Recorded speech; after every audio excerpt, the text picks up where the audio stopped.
සාර්ථකත්වය කියලා කියන්නේ මොකක්ද?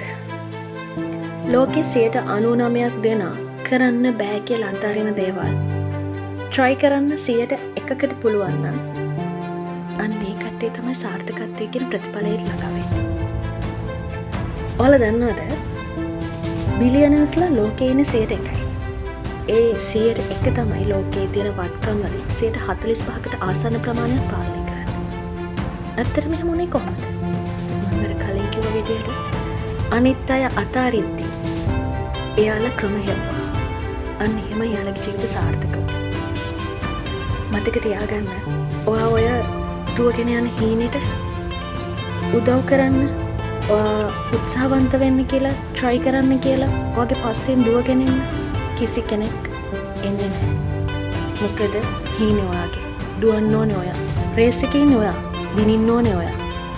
ඉතින් ඔයාව උනන්දු කරන එකත් ඔයාමයි කරන්න ඕනේ.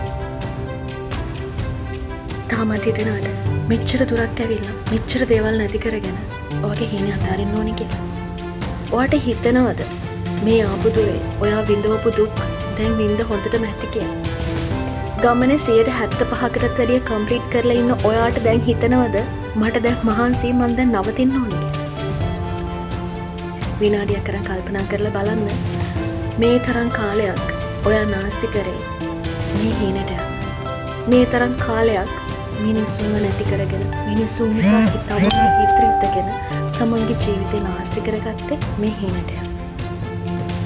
ජීවිතේ මේ කරපු හැම කැපකිරීමක්ම නිකන් ඔහේ අමතක කරලා දාලා ඔයාගේ මහන්සිය වෙනුවෙන් දැන් මා නවතිනවද?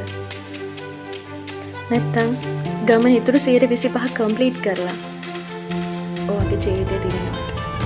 සාර්ථකත්වය කියන එක සල්ලි වලට ගන්න බෑ. ඒකුත් යනවා.